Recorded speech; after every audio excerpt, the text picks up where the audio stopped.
జగత్తుకి తల్లిదండ్రులు కనుక అంతటి దయాస్వరూపి అయి ఉంటాడు. ఎవరైనా శివా అని పిలిస్తే చాలు, ఆ నామం పలికితే చాలు కాపాడతాడు. పవి పుష్పంబగు అగ్ని మంచగు ఆకూపారం భూమిస్థలంబగు శత్రుండతిమిత్రుడు విషము దివ్యాహారమౌ నిన్నగా అవనీ మండలి లోపలం శివ శివేచ్ఛాభాషణొల్లాసకిన్ శివా నీ నామము సర్వవస్యకరమౌ శ్రీకాళహస్తీశ్వర అంటాడు ధూర్జటి. శివ నీ నామము ఎప్పుడూ అవసరమే. నీ నామం పలికినటువంటి వాడికి సమస్తమైన ఉపద్రవములు ఉపశాంతి పొంది పరమశాంతిని పొందుతాడు అంటాడు.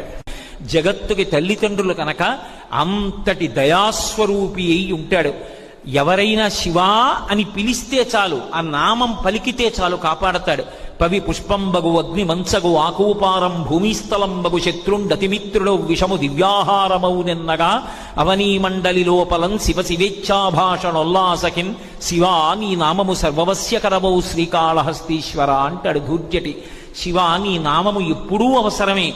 నీ నామం పలికినటువంటి వాడికి సమస్తమైన ఉపద్రవములు ఉపశాంతి పొంది పరమశాంతి